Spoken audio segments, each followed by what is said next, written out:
Okay, so good morning.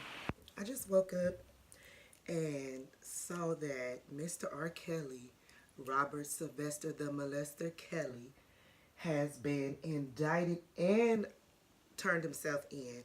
So he's in custody, facing all of these sexual abuse allegations and whatnot, this, that, and the third.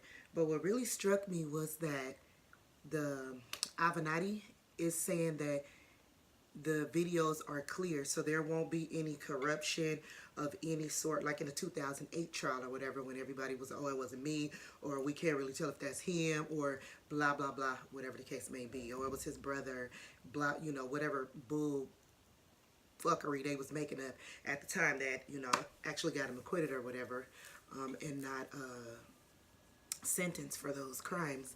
But another thing is, I told you they were going to come after the people in his camp because R. Kelly had help. He did not do this alone. He had assistance. He had guidance. You know what I mean? And there were people who that were out there that were willing to go and get these little girls for him, hide the videotapes, just knew everything that was going on. So I'm glad that they taking down the people who were involved in this. That goes for the nutritionists, people who worked in his home, accountants,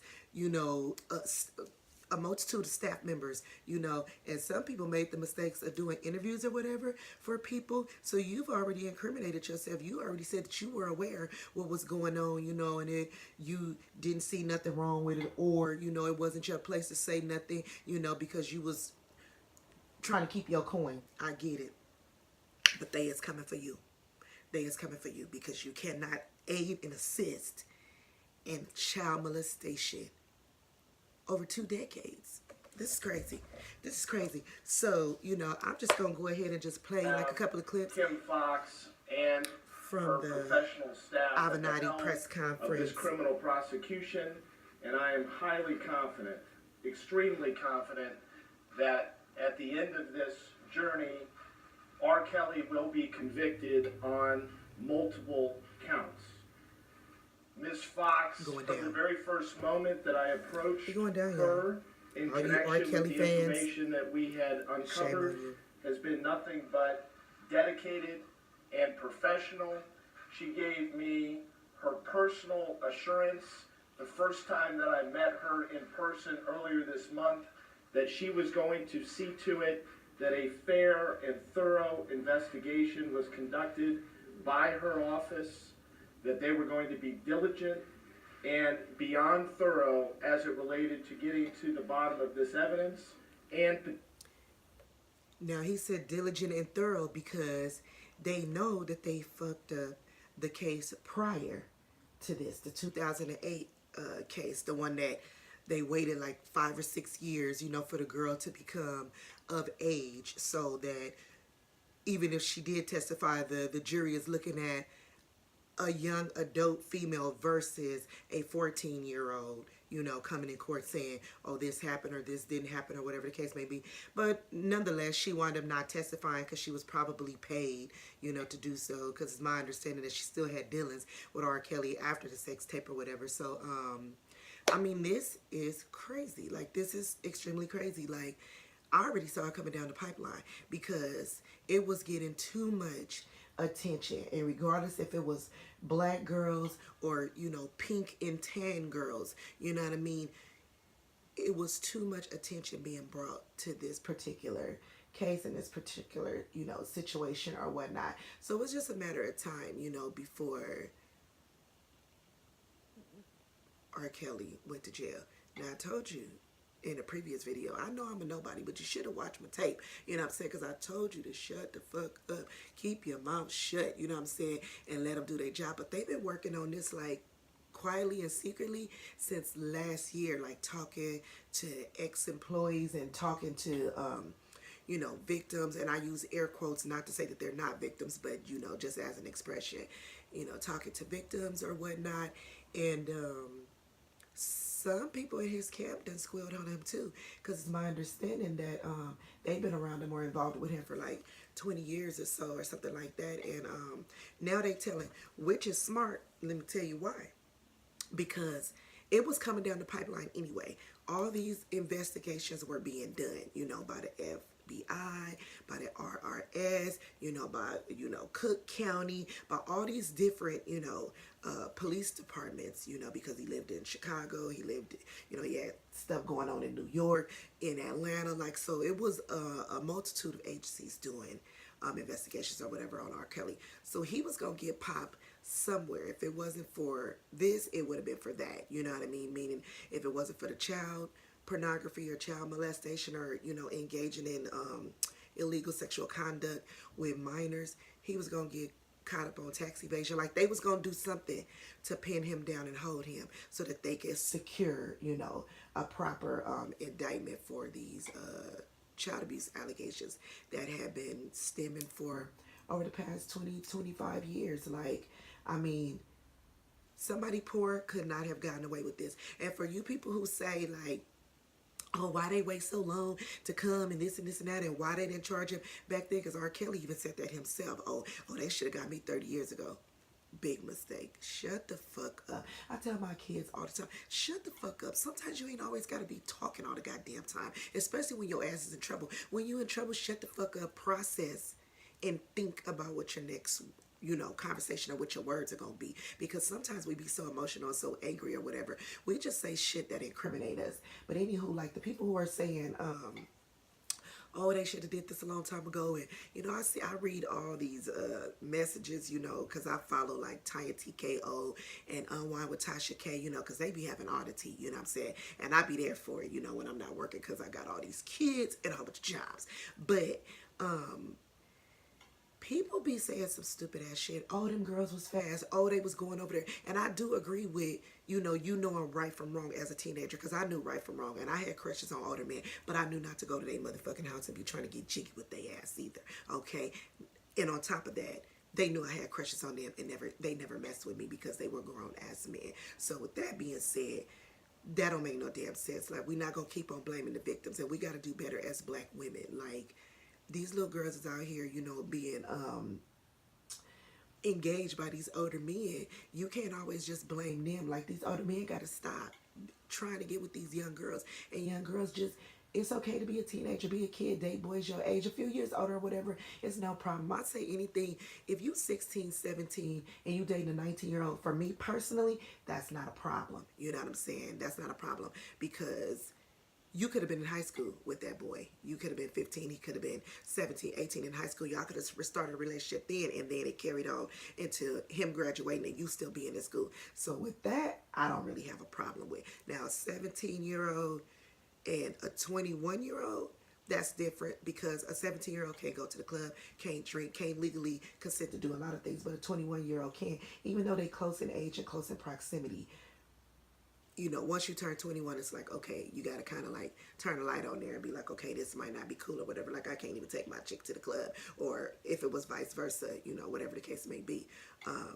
But for all the people who were saying, why did it take so long and this and this and that, let me just give you an example. Okay, just say I'm a serial killer and I'm killing people for 20, 25 years and I don't get caught.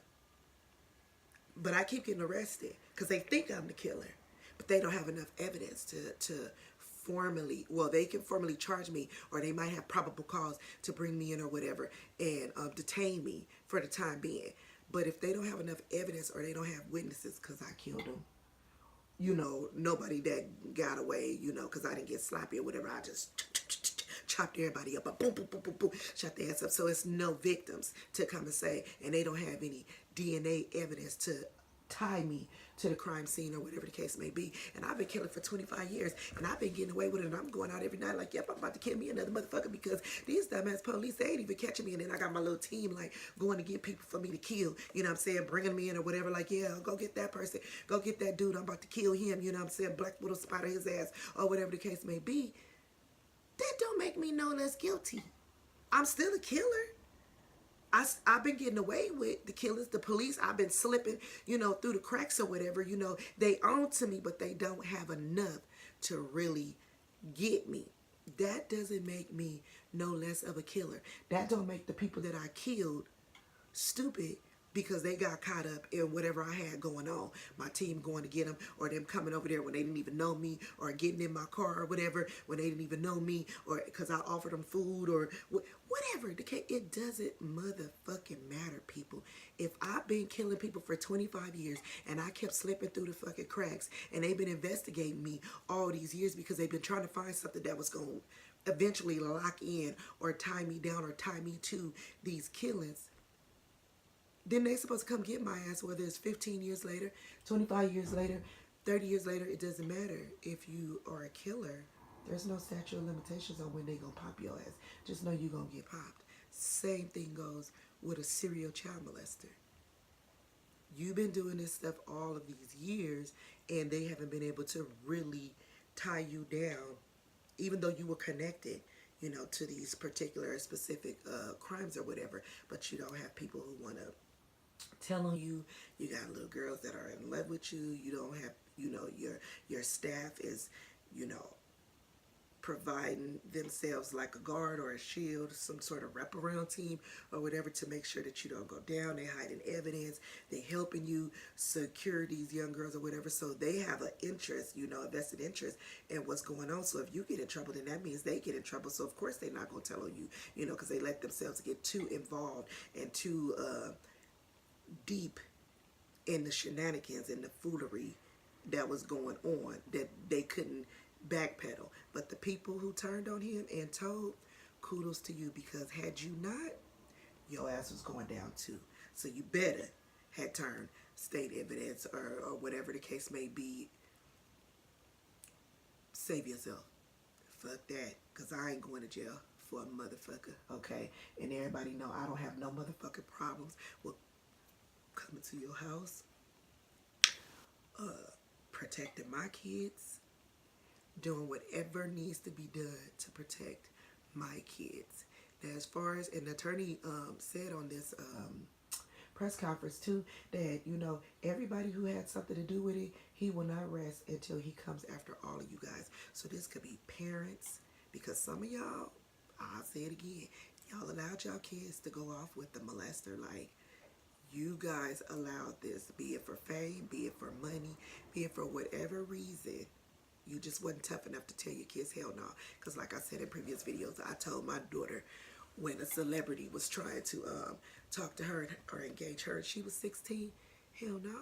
You better take your ass to bed. You ain't going no damn where. Okay, we don't play those type of games over here. And she was mad, but nobody cares because I was her mother first. And that's all that matters. I don't give a god dog about her being upset that she couldn't go off with some rapper. Like, fuck out of here, girl. Go read a book, okay? So, look, I've never been an R. Kelly supporter, because I, for one, saw the video when I was 20 years old. And I know that that girl was young. She had a 12-year-old body. Her breast was not properly formed, like Tasha TKO said in her video. Like, she had the nubs or whatever. When you first grow on breast and you get the fat nipples, the big fat ones or whatever. They not like nipples. They like, we trying to be nipples, but we not quite there nipples. She had those. So you gonna tell me that nobody knew that was a young ass girl? Get the fuck out of here. It's called puberty, okay? She was going through puberty, and he was instructing her what to do. Do this, and she wasn't even like, she was rolling like this in the video. It was like it wasn't like she was like, rolling it around. No, she was like she didn't know what to do. And then when he was peeing on her, she was like, because who the fuck want to get peed on? Nobody. R. Kelly, you're sick. Your time is up. You're going down. And for those of you naysayers, make sure y'all send y'all goddamn teenage daughters to the trial. Get a GoFundMe page. Get all this money for R. Kelly. Since y'all swear he's so motherfucking innocent, make sure you take off work, take your ass down to the motherfucking courts, support his ass, get We Love R. Kelly signs, all that in front of the courthouse. Make sure you do your part. Do your due diligence, because you're a supporter. So do your part. Make sure you take your teenage daughters, your teenage nieces, shit, probably your nephews too, your teenage nephews. Take their ass down to the goddamn court and support him through this motherfucker trial since y'all feel like he ain't did shit. And that's step in the name of that.